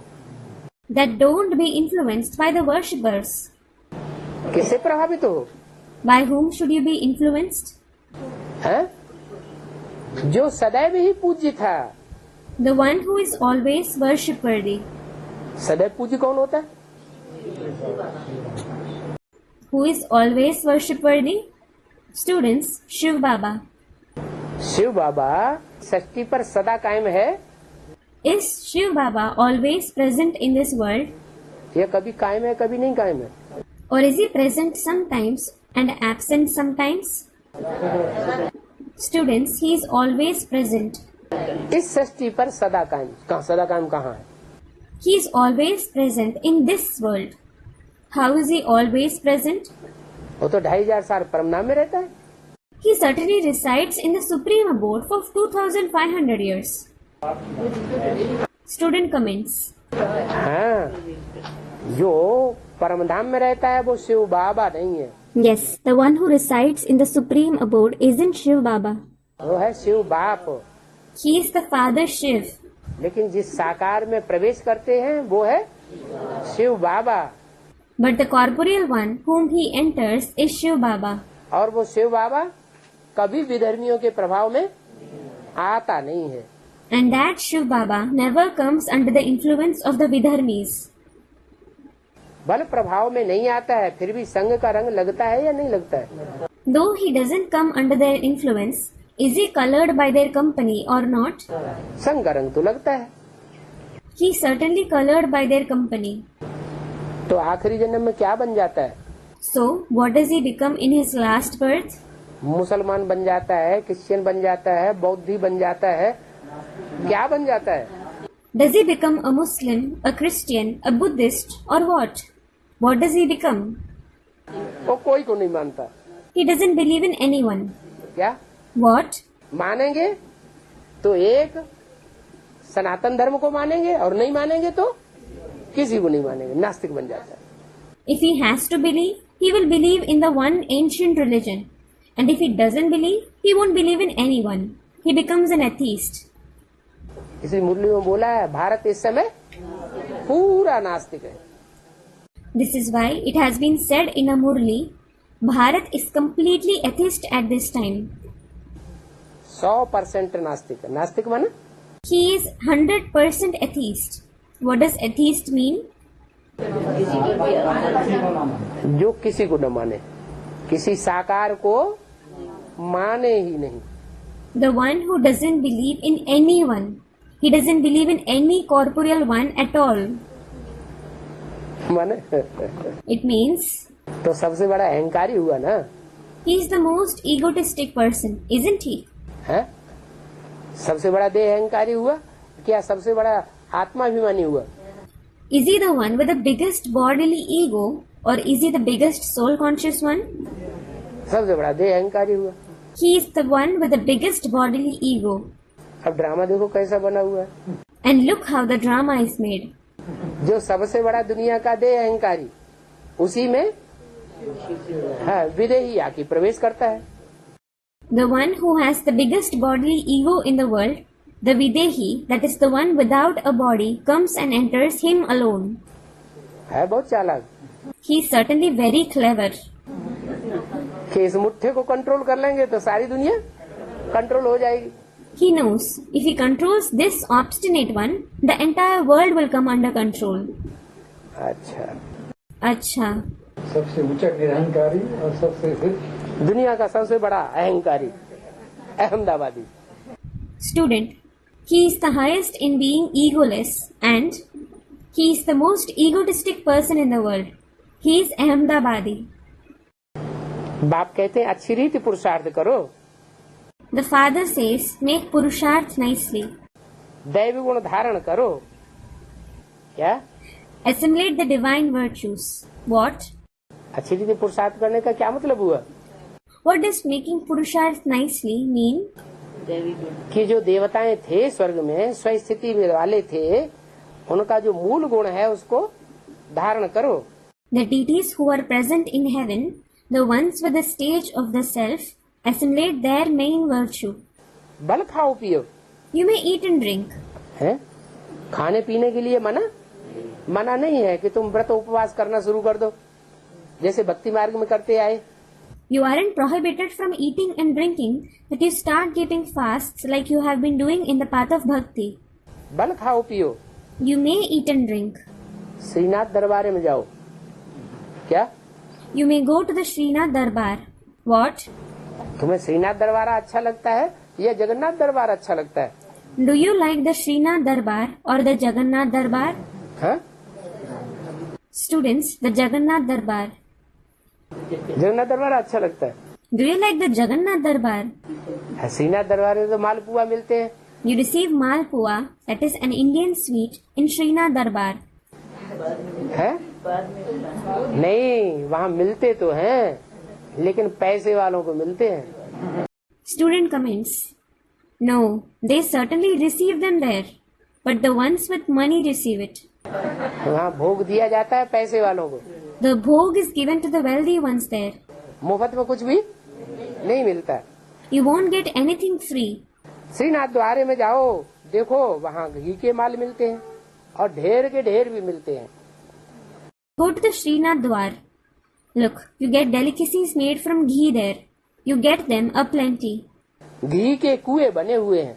There are wells of ghee made there. क्या? What? वहाँ घी का कुआं बना हुआ है।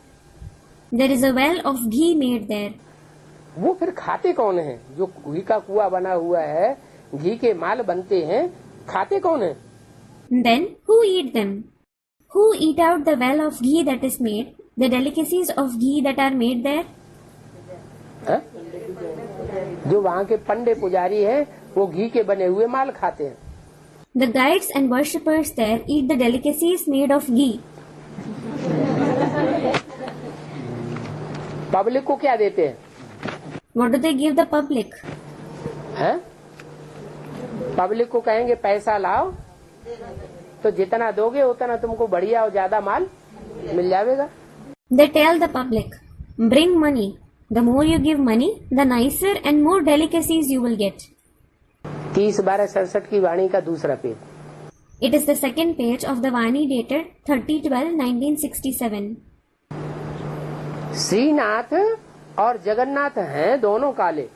Both Srinath and Jagannath are dark. ऐसे नहीं कि श्रीनाथ जो है वहाँ 36 प्रकार के भोग मिलते हैं, घी का बना हुआ माल मिलता है, तो कोई गोरे होंगे। It isn't that when you get 36 kinds of delicacies in Srinath, when you get food items made of ghee, he would be fair. नहीं, No, वो भी काले। he is also dark. और जगन्नाथ भी काले। And Jagannath is also dark. Jagannath के मंदिर में जाएंगे तो बाबा ने बताया कि वहाँ बहुत गंदे चित्र देवताओं के हैं। If you go to the temple of Jagannath, Baba said there are very dirty pictures of the deities. मंदिर के बाहर है या मंदिर के अंदर है? Are they kept outside or inside the temple? बाहर। Students, outside. They are kept outside. बहुत गंदे गंदे चित्र हैं। The pictures are very dirty. कहाँ की यादगार है? Where are they the Yadgar of? Students of the Confluence age. कैसे? How? यहाँ आगे चुप। To the students, you are silent here. माना जब तक विष्णु के मंदिर में न पहुँचे तब तक कैसे हैं? Student, they haven't become complete. It means unless they reach Vishnu's temple, how are they? तब तक गंदे हैं, They are dirty. गंदे चित्र दिखाए गए। श्रीनाथ के दरबारे में न अंदर न बाहर गंदे चित्र नहीं दिखाए गए। Dirty pictures are shown. In Srinath Darbar, dirty pictures are neither shown inside nor outside. माने श्रीनाथ माने कृष्ण की आत्मा ने जो पार्ट बजाया जीवन रहते रहते उसमें गंदा काम कर्मेंद्रियों से नहीं किया, और उन्होंने कर्मेंद्रियों से गलत काम किया, गंदा काम किया। अच्छा, It means Srinath, that is Krishna's soul, whatever part he played while he was alive, he didn't perform any dirty task through the Karmendriya, whereas that one performed a wrong task, a dirty task through the Karmendriya. अच्छा, गंदा काम किया तो कमल फूल समान जीवन किसका गाया जाता है? when he performed a dirty task, whose life is praised as the one like the lotus flower? Srinath का है या जगन्नाथ का है? Is it of Srinath or Jagannath? Jagannath का कमल फूल समान जीवन है। Jagannath's life is like that of the lotus flower. और बाबा शिक्षा किस कौन सा फूल बनने की देते हैं? And which flower does Baba teach us to become? Students, the lotus flower. कमल फूल समान बनेंगे तो किंग फ्लावर बनेंगे। If you become like the lotus flower, you will become the king flower. अगर कमल फूल समान जीवन नहीं धारण करेंगे, सन्यासी बन के रहेंगे। If you don't have a life equal to the lotus flower, if you stay a sannyasi, और फिर गुलाब की तरह रहेंगे, तो कमल फूल समान जीवन न होने के कारण फिर राजा या राजाओं के राजा नहीं बने। बाप की शर्त है रहो घर गृहस्थ में। and like a rose, you won't become a king or the king of kings. The father has a condition. Stay in the household. कहाँ रहना है? Where do you have to stay? घर गृहस्थ के कीचड़ में रहना है, You have to stay in the mire of the household. और गृहस्थ के कीचड़ में रहते हुए भी बुद्धि से उपराम रहना। And despite staying in the mire of the household, you have to stay beyond it through the intellect. तो दोनों को काला दिखाया है संगम युग में। So, both of them are shown to be dark in the confluence age. माने दोनों जगन्नाथ या श्रीनाथ जो भी पार्ट बजाने वाली आत्माएं हैं, वो दोनों साथ साथ सतो प्रधान बनती है या आगे पीछे सतो प्रधान बनती है? It means both the souls who play the part of Jagannath or Srinath, do both of them become Sato Pradhan together, or do they become Sato Pradhan sooner or later? Students, together. चाहे ब्रह्मा से विष्णु बनने वाला हो, चाहे प्रजापिता से विष्णु बनने वाला हो, दोनों साथ साथ काले से गोरे बनेंगे या दोनों में से कोई पहले काले से गोरा बन जाता है? Whether he is going to become Vishnu from Brahma or Vishnu from Prajapita, will both of them become fair from dark together, or does one between the two become fair from dark first? हाँ? Students, together. हाँ, उनमें ज्ञान की कमी है। ज्ञान की कमी होने के कारण वो समझते ही नहीं कि पवित्रता असली क्या होती है, इसलिए वो काले हैं। Yes, he, that is Srinath, lacks knowledge. Because of the lack of knowledge, he just doesn't understand what actual purity is. This is why he is dark. क्या? और वो? What? And he is? उनमें गोरे वो भी नहीं है। Student, fair. No, he, that is Jagannath, isn't fair either. दोनों ही काले हैं। Both of them are dark. वो तो अज्ञानता के कारण जैनियों ने दो तरह के मंदिर बना दिए हैं। It is because of ignorance that the Jains have made two kinds of temples. क्या? एक सफेद मूर्तियों वाला मंदिर और एक काली मूर्तियों वाला मंदिर। What? One is the temple with white idols and the other is the temple with black idols. वो जैनी लोग इस बात को समझते ही नहीं है। The Jains don't understand this concept at all. और काली मूर्तियों वाला मंदिर भी ऊपर बनाया हुआ है। In addition, they have made the temple with black idols above. ये क्या चक्कर? What is this? कि वो ऊंची स्टेज वाले हैं। It means they are the ones with a high stage. उन्होंने गहराई की बात को समझा हुआ है, ऊंची स्टेज वालों ने। They, the ones with a high stage, have understood the deep concept. और जो नीचे रखे हुए हैं सफेद मूर्तियां, उन्होंने उतनी ऊंची पढ़ाई, उतनी ऊंची चाढ़ी नहीं चढ़ी है ज्ञान की। And the white idols that are kept below, they haven't studied that high study. They haven't climbed such high steps of knowledge. इसलिए हैं तो नीचे, लेकिन उन्होंने जो सीढ़ी न चढ़ी है, उसके कारण बुद्धि जितना समझा है उतना पवित्र बने। This is why they are certainly below. But because of the steps that they haven't climbed, they become pure to the level their intellect understood it. Basic knowledge में जितनी ज्ञान होगा उतना ही पवित्र बनेंगे, या बिना ज्ञान के पवित्र बन जाएंगे? In the basic knowledge, they will become pure to the extent they have knowledge. Or will they become pure without knowledge? Basic knowledge है It is the basic knowledge. तो बेसिकली पवित्र बनेंगे। So, they will become pure basically. Advance ज्ञान है It is the advanced knowledge. तो advance के पवित्र बनेंगे। So, they will become pure at an advanced level. एक है सन्यासियों की पवित्रता और एक है देवताओं की पवित्रता। One is the purity of the sannyasis and the other is the purity of deities. कौन ज्यादा ऊंचे हुए? Who are higher? Students, the purity of deities. देवताएं ज्यादा ऊंचे हुए। The deities are higher. देवताओं में भी एक है राजा बनने वाले और एक है रानी बनने वाले। Even among the deities, one kind is of those who become kings and the other kind is of those who become queens. कौन अधिकारी है, कौन अधीन है? Who are rulers and who are subordinates? राजा अधिकारी है, The kings are rulers रानियां अधीन है। and the queens are subordinates. क्यों? वो अधीन क्यों बनी? Why? Why did they become subordinates? उनमें तो ज्यादा पवित्रता रही जन्म जन्मांतर। In fact, they had more purity for many births. उनके आए बगैर तो ये पवित्र बन भी नहीं सकते। They, that is the kings, can't even become pure without their arrival.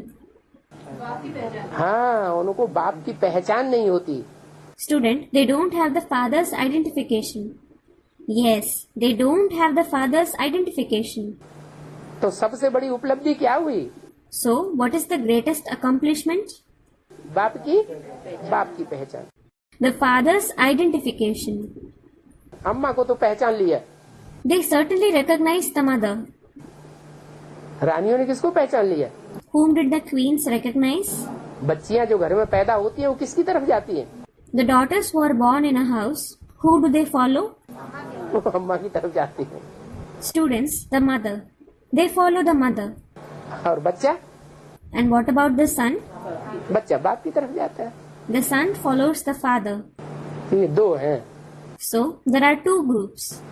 एक Vijayamala, One is the Vijayamala एक रुद्रमाला। रुद्रमाला है बच्चे and the other is the Rudramala. The Rudramala consists sons और विजयमाला है बच्चियां।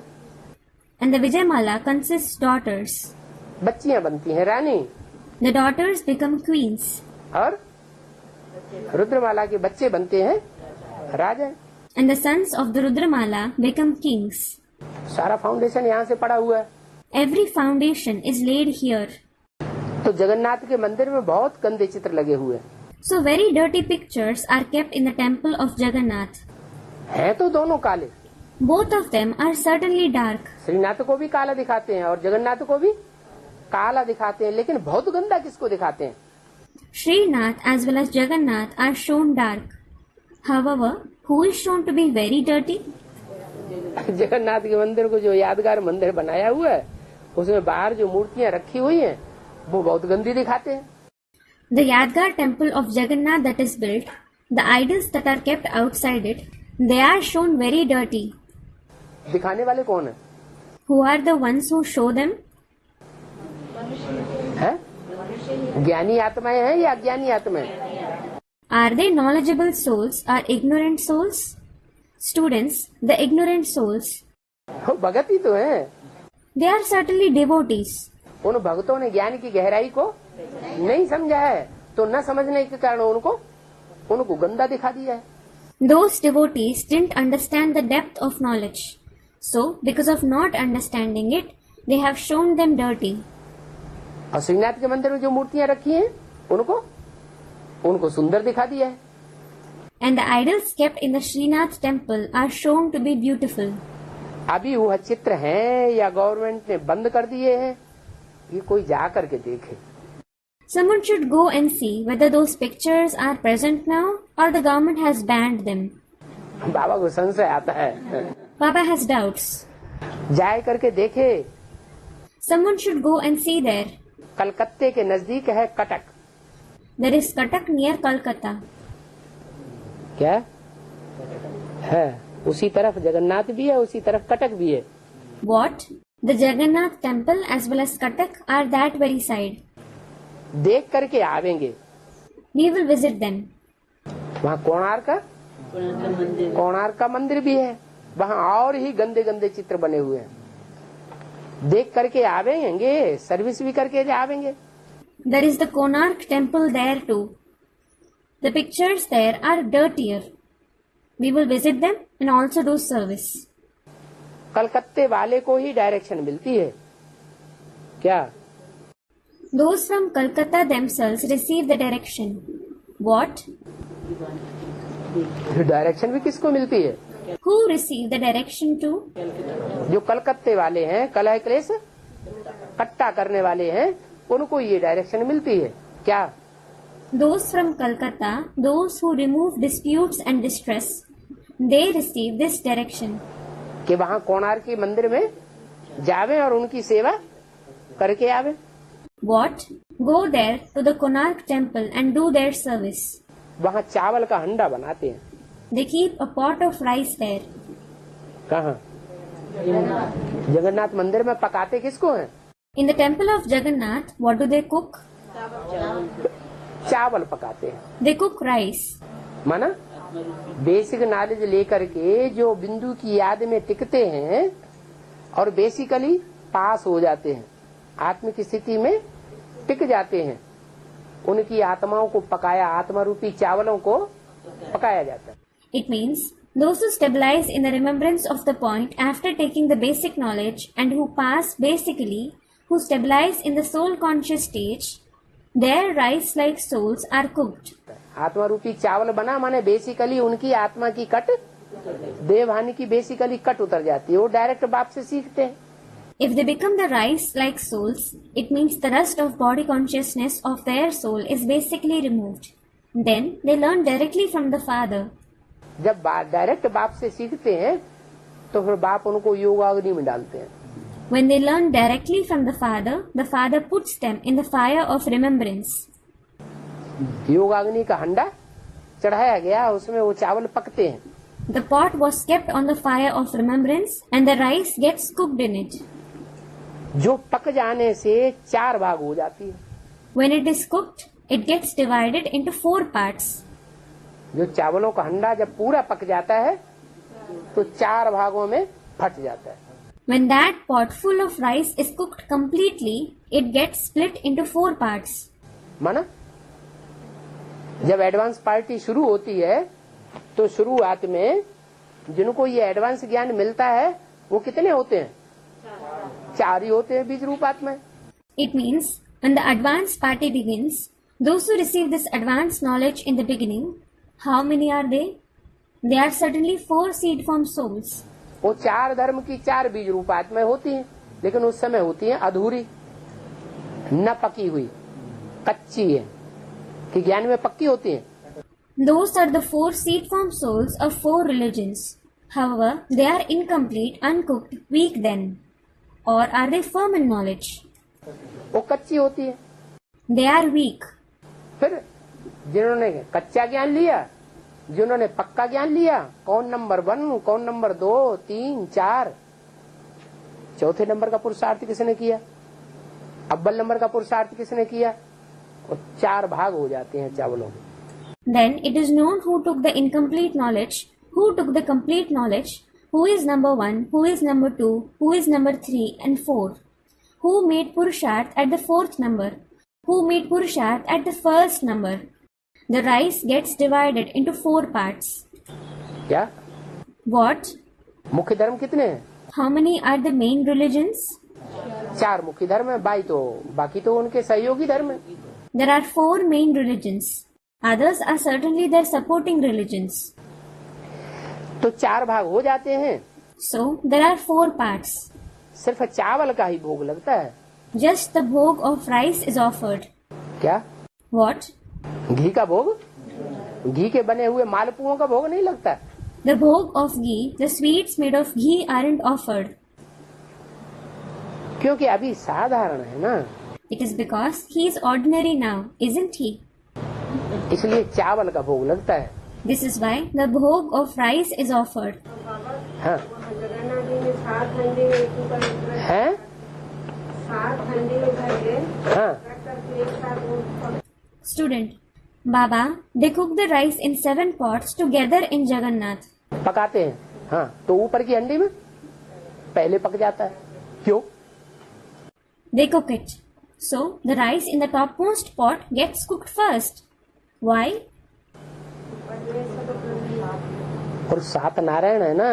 There are 7 Narayans, aren't there? हाँ, तो 7 नारायणों में भी जो ऊंची स्टेज का है वो ज्ञानाग्नि लगाता है, योगाग्नि लगाता है। तो पहले कौन बनेगा? जो पहले बनाने वाला है वो पहले बनता है और 7 बाद में बनते हैं। उनमें भी एक सबसे ऊपर है। Student, the first Narayan. Yes, the one who has the high stage among the 7 Narayans too. He lights the fire of knowledge, the fire of yoga. So, who will become complete first? The one who makes others, he becomes complete first. And the other 7 get ready afterwards. Even among them, one is at the topmost. Krishna और कृष्ण का कुल चंद्रवंशी और चंद्रवंशियों का कुल, That is, Krishna and his clan. The Chandravanshi and the clan of the Chandravanshis. वो सबसे ऊंची stage वाला है तो वो पहले बनता है। They have the highest stage. So, they become that first. फिर उसके पीछे जो जन्म लेते हैं वो इस्लाम धर्म में कन्वर्ट होने वाले। Then, those who are born after him, they convert to Islam. तो बाद में बनेंगे, बाद में पकेंगे या पहले पकेंगे?